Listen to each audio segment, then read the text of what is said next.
O Senhor esteja convosco. Ele está no meio de nós. Proclamação do Evangelho de Jesus Cristo segundo João. Glória a vós, Senhor. Naquele tempo, Jesus disse a seus discípulos: Eu sou a videira verdadeira e o meu Pai é o agricultor. Todo ramo que em mim não dá fruto, ele o corta, e todo ramo que dá fruto, ele o limpa, para que dê mais fruto ainda. Vós já estáis limpos por causa da palavra que eu vos falei. Permanecei em mim, e eu permanecerei em vós. Como o ramo não pode dar fruto por si mesmo, se não permanecer na videira, assim também vós não podereis dar fruto, se não permanecerdes em mim. Eu sou a videira e vós os ramos. Aquele que permanece em mim e eu nele, esse produz muito fruto, porque sem mim nada podeis fazer. Quem não permanecer em mim será lançado fora como um ramo e secará. Tais ramos são recolhidos e lançados no fogo e queimados. Se permanecerdes em mim e minhas palavras permanecerem em vós, pedi o que quiserdes e vos será dado. Nisto meu Pai é glorificado, que deis muito fruto e vos torneis meus discípulos. Palavra da salvação. Glória a vós, Senhor. Per evangelica dicta deleantur nostra delicta.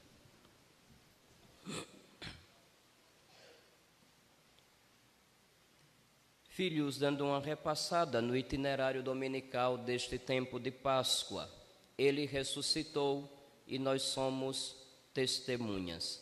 Ele escolheu uma forma de vir ao nosso encontro, inclusive um dia específico para estar conosco, para transpor as barreiras, para nos comunicar o Espírito Santo e dar o perdão dos pecados. Ele escolheu o sinal frágil da Eucaristia, do pão. Eu sou o pão que desceu do céu, minha carne é comida, meu sangue é bebida. Quem come minha carne, quem bebe meu sangue, permanece em mim e eu permaneço nele. Ele escolheu homens que, tendo encontrado, ou melhor, que tendo sido encontrados por ele e amados por ele, tivesse a capacidade de se abrir à graça dele para se tornar figuras vivas dele no meio do povo, os pastores. O bom pastor dá a vida pelas suas ovelhas. Esse é o resumo dos domingos da Páscoa, os 4 anteriores. Hoje nós chegamos ao 5º domingo, onde nosso Senhor deixa bem claro: sem mim vocês não podem fazer nada. O que significa isso? Sem Jesus muita gente faz um monte de coisa, agora nenhuma delas que realmente influa positivamente para a sua eternidade. Sem Jesus muita gente faz um monte de loucura. Não precisa ter Jesus para dançar o micareme.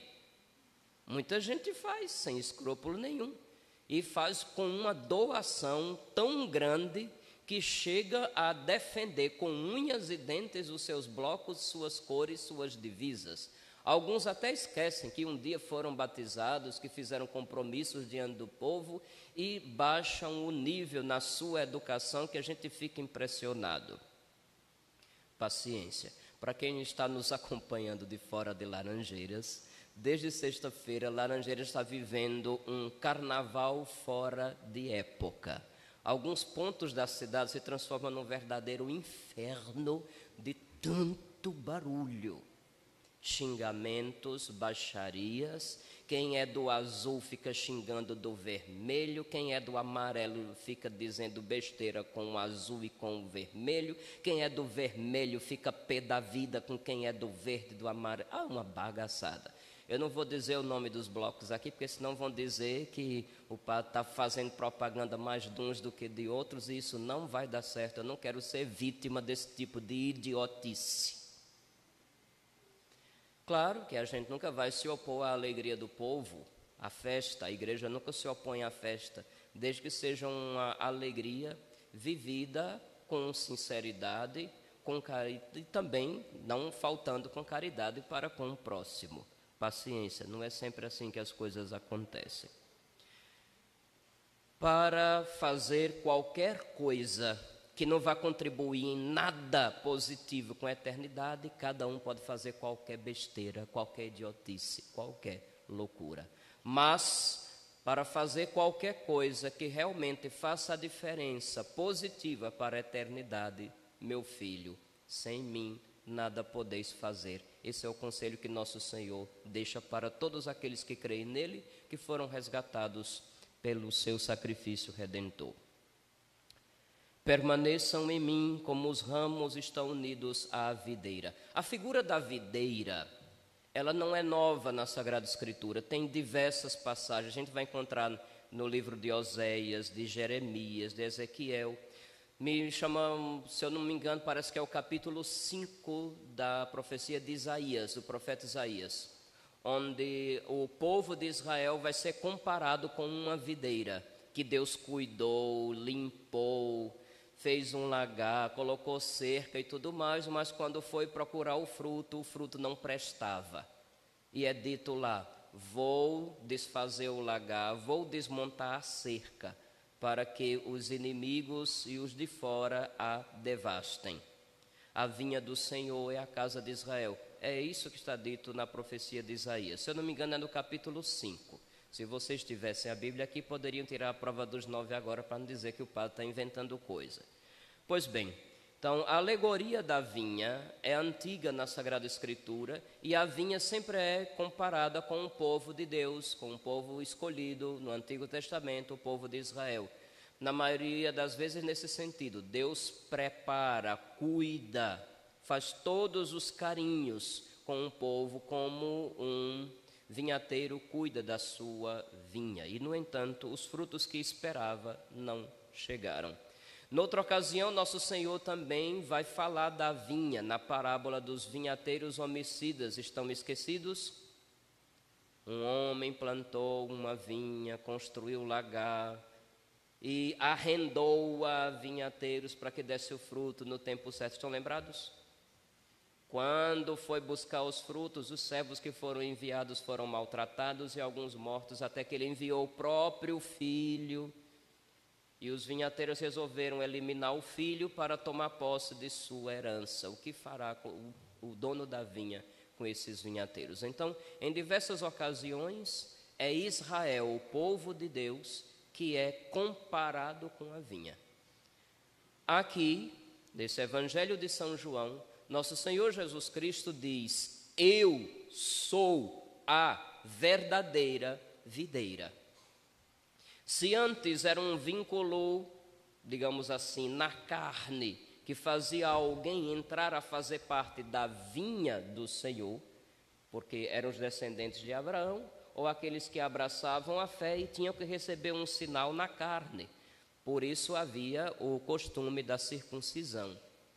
A partir da vinda de Deus feito homem entre nós, o relacionamento com Deus, fazer parte daqueles a quem Deus se desdobra nos seus amores, é a união com o seu Filho Jesus Cristo. Eu sou a videira verdadeira. Meu Pai é o agricultor.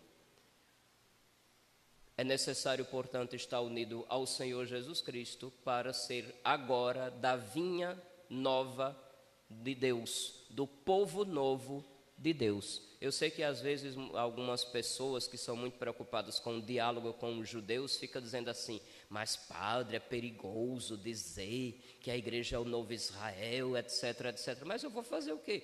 Eu vou negar o que a igreja ensinou em 2 milênios? Não posso. Não posso. Se antes era o vínculo do sangue que ligava qualquer pessoa ao povo eleito de Deus, hoje não é mais o vínculo do sangue. É o vínculo da graça, que nos une a Jesus, que nos faz ser um com Ele. Não é apenas entrar na comunidade dos seguidores de Jesus, é entrar na unidade com o Filho de Deus. Faz muita diferença. Eu sou a videira verdadeira, meu Pai é agricultor. Todo ramo que dá fruto, ele o limpa. Limpar, podar, nos libertar de tudo aquilo que impede essa união com o Filho de Deus, que impede que aquela seiva da videira chegue até nós e possa dar frutos. Quem já cultivou alguma coisa que precisa de poda, sabe porque limpar, podar é necessário. Vocês já cultivaram alguma coisa? Porque Laranjeiras é cercada de canavial. Canavial não se poda, né? Já se corta quando a cana está no tempo de ser colhida, o tempo da moagem que o diga. Mas, por exemplo, plantar uma videira com um pé de uvas, tem o tronco central, os varais são espalhados e aqueles ramos vão se enroscando e se espalham muito distante, inclusive, do tronco. Porém, estão unidos, recebe a seiva até a última pontinha do ramo. Limpar, tem uma época que precisa fazer a poda. Não é necessariamente cortar o ramo, é tirar tudo aquilo que impede a seiva de ir com tranquilidade de chegar até lá. Porque às vezes tem plantas parasitas que se enroscam nos ramos e podem querer roubar a sua seiva. Tem insetos que chegam e sugam e também tiram a vida. Tem outras sujeiras que podem se acumular e fazem com que aquela parte do ramo se atrofie, perca a vida. Então é necessário se submeter à poda. Traduzindo, deixe-se moldar por Deus. O processo de conversão é uma parceria, é Deus querendo agir conosco e nós também abrindo-nos a essa ação de nosso Senhor, que vai tirando de nós o que nos impede de ser completamente dele. Portanto, meus filhos, a conversão, a mudança de vida é um projeto para a vida toda. Não é um momento lá no passado, porque eu fui a um encontro e lá foi dita uma palavra que me tocou, foi cantada uma música que emocionou, que eu chorei, que eu me arrepiei, que eu caí. Talvez tenha acontecido na vida de alguns, mas não é sempre assim que acontece o encontro de Jesus conosco. Não é sempre assim. Conversão não fica no passado. É um processo constante, em que nosso Senhor toma suas iniciativas, mas também aquele que deseja ser de Deus tem que tomar as suas. Já tenho dito tantas vezes que somos uma religião de aliança. Se a gente esquece disso e espera apenas que Deus faça a obra dele e a gente não levanta um mínimo de um dedo mindinho, não teremos progresso. Nós seremos sufocados por outras sujeiras que vão atrapalhar esta vida plena de Deus conosco. Eu sou a videira. Quem permanece em mim, esse dá fruto. Quem é que permanece unido ao Senhor? Existem vários critérios.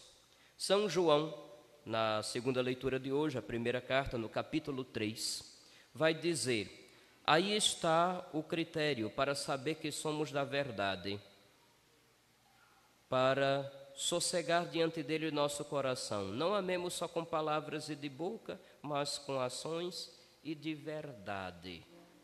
Este é o seu mandamento, que creiamos o nome do seu Filho Jesus e nos amemos uns aos outros. Quando a coisa é dita desse jeito, sem entender o contexto, cada um pode entender de forma genérica. Por isso que eu digo, a Sagrada Escritura é um todo. Eu não posso pegar um pedaço isolado e achar que com aquilo dali a salvação chegou até mim. É um todo. São João escreve a comunidades que já estavam em processo de organização acelerado. É bom lembrar que esses escritos já foram feitos no final do primeiro século. Já faziam décadas que o evangelho era pregado e que a igreja estava já se estabelecendo em diversos lugares com a organização deixada pelos apóstolos. Muitos bispos em diversas comunidades tinham aprendido tudo diretamente de um dos apóstolos. São João não falou isso de uma forma genérica para qualquer pessoa que nunca ouviu falar de Jesus. Ai, que coisa bonitinha, então agora Jesus é meu Senhor e eu vou amar o meu próximo, vou estar unido a Ele. Não, não é bem assim. Não é bem assim. A gente não pode pegar isolado do contexto. Para quem isto aqui foi escrito? Isso aqui foi escrito para comunidades que já eram batizadas, para começo de conversa. Para comunidades que todo domingo se reuniam para ouvir as Escrituras, o ensinamento dos apóstolos, e para consagrar um pão e o vinho e se alimentar dele, de uma forma concreta que a fé dava, de ser naqueles sinais o corpo e o sangue do Senhor. Tudo isso já era bem presente, já era bem concreto. Veja bem, para que Saulo, que foi alcançado pelo Senhor no caminho de Damasco, e no seu entusiasmo inicial começou a pregar, para que ele tivesse cidadania e maior liberdade e maior plenitude no seu apostolado, o que é que aconteceu? Ele precisou ir a Jerusalém, se encontrar com os outros apóstolos e ter confirmada pela igreja a sua missão. Ele não começou assim do nada, só porque achou que deveria. Existe, claro, o impulso inicial em que a gente, tendo experimentado o encontro com o Senhor, se enche de entusiasmo. Isso é natural. Mas o entusiasmo inicial não é suficiente para a gente empreender uma missão como igreja, em nome da igreja. É necessário estar em comunhão com a igreja. Por isso que Saulo vai até Jerusalém. É apresentado por Barnabé, que era de confiança, porque todo mundo sabia que Saulo era um perseguidor, até pouquíssimo tempo atrás. Como é que de repente uma pessoa que jurava de morte todo aquele que acreditava em Jesus, de repente quer estar no nosso meio? Claro que até eu ficaria desconfiado. Se não fosse um testemunho de um irmão que tem credibilidade diante da comunidade, a coisa ficaria complicada. Veja, sozinhos não podemos fazer nada. É necessária a união com Jesus. Mas essa união com Jesus se manifesta com a união visível com o corpo de Cristo, que é a igreja. Então vejam bem, é melhor que tenhamos claros os critérios para saber se realmente estamos em união com Jesus, se realmente somos ramos unidos ao tronco da videira que é Cristo. É necessário estar na igreja. Isso é claro, na igreja. Ingressamos na igreja pela graça do batismo. Foi o próprio Jesus que desejou: quem crê e for batizado será salvo. Quem não renascer da água e do Espírito não pode entrar no reino dos céus. Então este é o primeiro passo para o ingresso na igreja.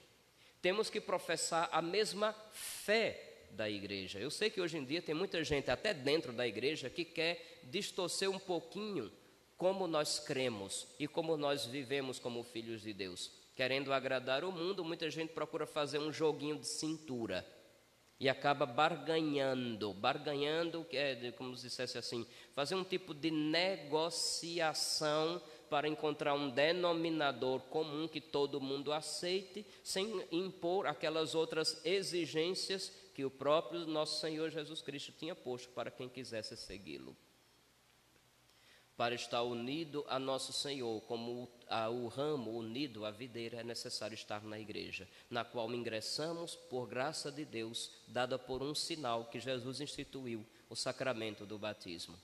Professar a mesma fé, obedecer aos mesmos mandamentos como norma de vida. Eu não posso dizer, este mandamento específico para mim vou deixar de lado, é impossível, eu não consigo, isso é um ideal muito alto. Porque tem gente hoje em dia que quer dizer que os mandamentos são apenas o ideal e não necessariamente é uma exigência, uma regra de vida prática que deve realmente ser levada a sério todo dia.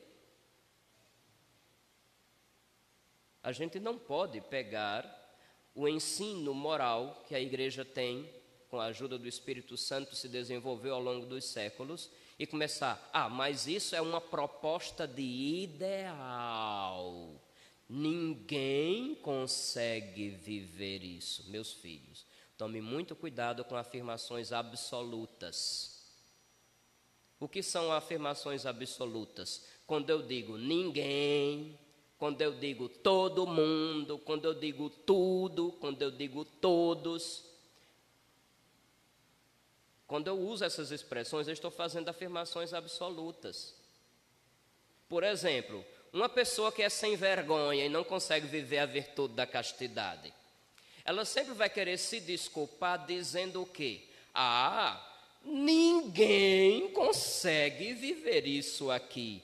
Safado, porque tu não consegue. Acha que todo mundo é como tu? Infeliz, te converta.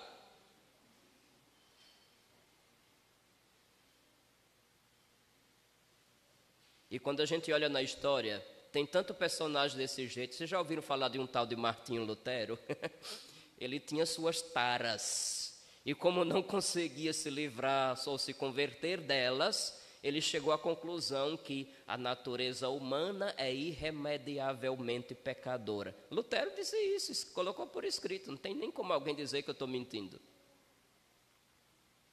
Foi por isso que ele negou a eficácia do sacramento da confissão, por exemplo. Os luteranos não praticam. Talvez os seus pastores e ministros deem um momento de escuta para o outro fazer um desabafo e faça talvez uma oração para que Deus tenha misericórdia daquele infeliz. Mas não há garantia de um perdão de pecados. Tal como no Evangelho de São João, no dia da ressurreição, Nosso Senhor garantiu aos discípulos: os pecados a quem vocês perdoarem serão perdoados. Para piorar ainda, fazem depender a graça que deveria chegar a todo mundo da santidade do meio, do ministro que intercede, que batiza, que consagra. E isso não é verdade. A graça chega a nós por conta de nosso Senhor, da santidade dele, da fidelidade dele, não necessariamente do nosso merecimento. Para estar unido ao Senhor é necessário estar na igreja. É necessário ter sido renascido pela água e pelo Espírito Santo. É necessário, portanto, também se alimentar do seu corpo e do seu sangue, ou seja, é como se hoje, com esse estejam unidos a mim, como os ramos estão unidos à videira e, portanto, têm vida e dão fruto. É como se este domingo já fosse um resumo, ou um apanhado, um compêndio daqueles anteriores. Em Jesus temos a vida. Eu sou a videira verdadeira e vós os ramos. É necessário, portanto, estar no corpo de Cristo para estar unido a Cristo. E o corpo de Cristo é a igreja, não tem outro meio. Batizados, crismados, confessados se for necessário, comungados, não é como um gado, pelo amor de Deus, não veja aí 3 palavras formando uma frase, não, é uma só, que tenhamos uma comunhão com nosso Senhor, e isso através do sacramento que Ele próprio instituiu, é o meu corpo, é o meu sangue, pão da vida eterna, quem come minha carne e bebe meu sangue, permanece em mim e eu nele. E aí vale a pena distinguir esse verbo, porque ele aparece várias vezes, especialmente nos escritos de São João, o verbo permanecer. Não é simplesmente estar perto, não é simplesmente estar embaixo do mesmo teto, não é simplesmente manter uma lembrança de que nosso Senhor está ali. É ter em comum com Ele a vida mesmo. Não apenas na comunidade, mas na unidade. Eu sou a videira e vocês são os ramos. Aquele que permanece em mim, esse dará fruto, porque sem mim nada podeis fazer. Peçamos a nosso Senhor, se ainda não ocorreu em nossa vida, aquela graça que nos faça perceber Ele presente, que nos faça ter realmente uma experiência de encontro. Mas mais ainda, que não nos falte a consciência de que no batismo entramos a fazer parte do corpo de Cristo. E isso é o primeiro critério para estar unidos a Ele. Que nos faça perceber que na obediência aos mandamentos cresce a nossa união com Ele, especialmente aquele novo mandamento: amai-vos assim como eu vos amei. Peçamos a graça de que cada comunhão seja realmente uma abertura nossa a esta vida dele que Ele deseja partilhar conosco.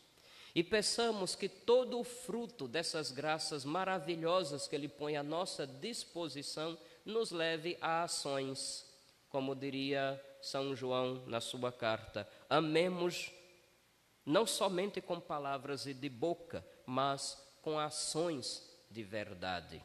Este é o seu mandamento, que creiamos em Jesus e nos amemos uns aos outros. E nesse sentido, é significativo que justo hoje, quando a palavra de Deus nos diz que devemos dar frutos e frutos de amor, que a gente tenha a alegria de apresentar à comunidade do Sagrado Coração de Jesus um serviço novo à comunidade, um serviço novo aos necessitados. Que um dos apelos que já tenho feito há 6 anos e que, graças a Deus, alcançou algumas consciências e alguns corações.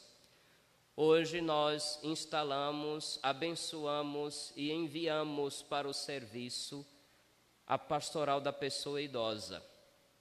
Você já deve ter visto do lado de cada igreja esse pessoal de camisa branca com uns desenhos diferentes. Verdade, temos muitos idosos em Laranjeiras e em tantos outros lugares por aí. Eu sempre fiquei muito preocupado quando vou fazer aquelas visitas. Sempre acontece, graças a Deus, essas visitas aos idosos em suas casas, porque não podem vir à Santa Missa, porque precisam se confessar, pedem um sacramento da unção, ou alguns simplesmente pedem que o padre vá lá, dirigir uma palavra, dar um ânimo, fazer um pouco a diferença na sua rotina tão cheia de sofrimentos. Graças a Deus eu tenho visto diversas pessoas cuidando bem de seus pais idosos, dos seus avós idosos, dos seus irmãos idosos, dos seus tios e tias idosos. Eu tenho visto, graças a Deus. Mas infelizmente também temos notado aquelas situações de desprezo ou de despreparo no cuidado. Uma vez eu fui, não foi aqui em Laranjeiras não, foi numa das paróquias anteriores, fazer uma visita porque o ministro que dava a comunhão percebeu uma situação, pediu que eu fosse lá para atender o velhinho. Quando nós chegamos, sabe onde era o quarto? Não era nem dentro da casa, era no fundo do quintal. No fundo do quintal, lá jogado de escanteio. Eu vi que aquele velhinho estava mal cuidado. O cheiro do ambiente não era dos melhores. Aí nessas horas a gente tem que um pouco pisotear o próprio orgulho, né? Aguentar, estar ali com aquela pessoa, para que naquele momento ela perceba que, apesar daquela situação toda, a gente está dando importância, a gente se faz presença. Isso já me fez pensar em muitas coisas. Em muitas coisas, sabia? Porque é quando a gente se depara com situações como essas, que a gente também começa a avaliar outras situações que nós vivemos, seja no trato uns com os outros, ou até mesmo, por que não dizer, com o trato com nosso Senhor. Eu nunca gostei de chegar, por exemplo, numa igreja e ver que o sacrário foi colocado num quartinho, num cantinho, quase escondido, que mal cabem 4 pessoas. Eu não sei se vocês já foram em lugares assim. Houve um tempo que eu também concordava que se tivesse o sacrário no lugar à parte. Mas à medida que eu comecei a visitar tanta gente sofrida, jogada de escanteio no fundo de uma casa, Nosso Senhor me ajudou a compreender também essas outras realidades. A gente quer reclamar, não é? Do desprezo que tem com algumas pessoas jogadas de escanteio e de repente o próprio Senhor é tratado desse jeito. Bom, mas só para vocês entenderem que ao se colocar a serviço de quem está passando necessidade, também a dimensão espiritual, individual e comunitária cresce. Cresce.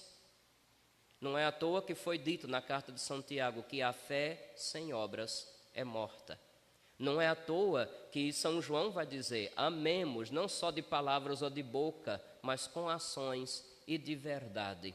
Não é à toa que Nosso Senhor vai lembrar que os mandamentos principais, segundo ele diz, este é o seu mandamento, que creiamos no nome de seu Filho Jesus Cristo e nos amemos uns aos outros, de acordo com o mandamento que ele nos deu. As duas coisas, o amor a nosso Senhor e a tudo que diz respeito a ele, o amor aos filhos de Deus e a tudo que diz respeito às realidades, inclusive materiais, que os filhos de Deus vivem, deve andar em comunhão, de mãos dadas.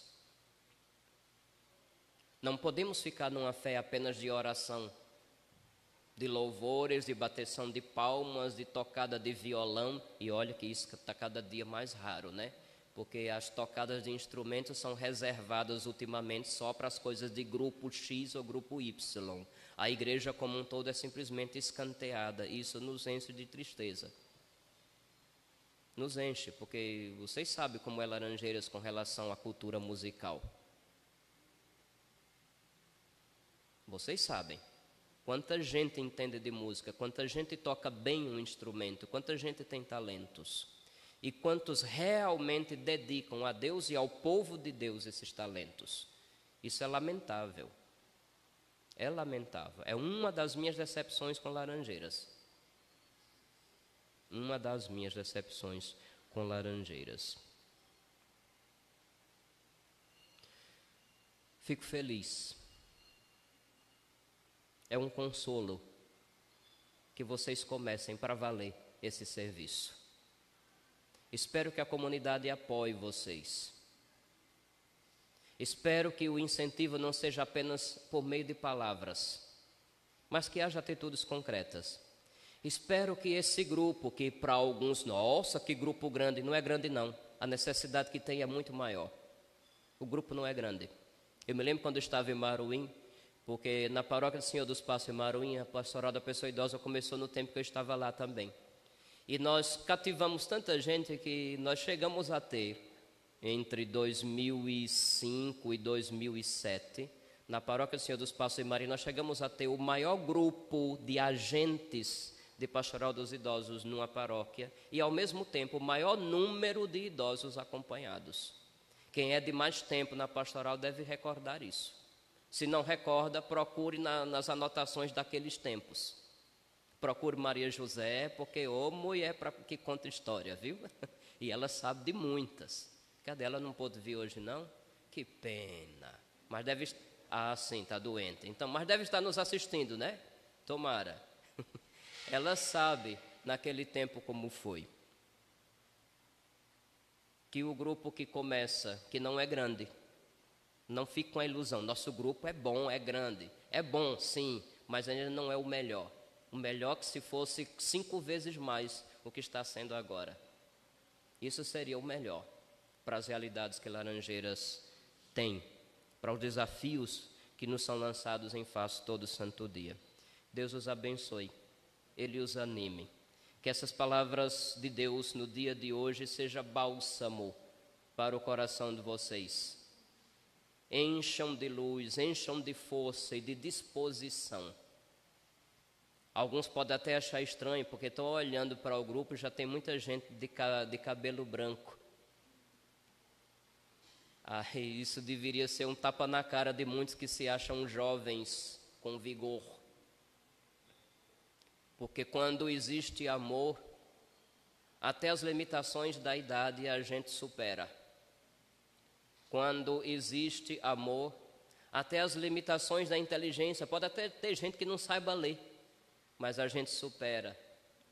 Quando existe amor, até as dores dos ossos e das juntas, a gente supera. Nem sempre a gente vai se dedicar porque está 100% disposto, saudável e tinindo. Mas a gente sempre vai se dedicar. Porque o amor, mesmo quando é um pouquinho que seja, faz toda a diferença na disposição que a gente dedica a Deus e àqueles que Deus ama e que deseja que a gente ame também. Porque se não for assim, meus filhos, a fé nossa não vai passar de um mero teatrinho que a gente tenta ostentar diante do mundo e acha que nosso Senhor vai cair na mesma conversa como a gente tem enganado tantos outros por aí, com palavras e de boca, mas com ações e de verdade. Que a graça de Deus os sustente e que não lhes falte também o estímulo de toda a comunidade de Laranjeiras. Louvado seja nosso Senhor Jesus Cristo. Para sempre seja louvado.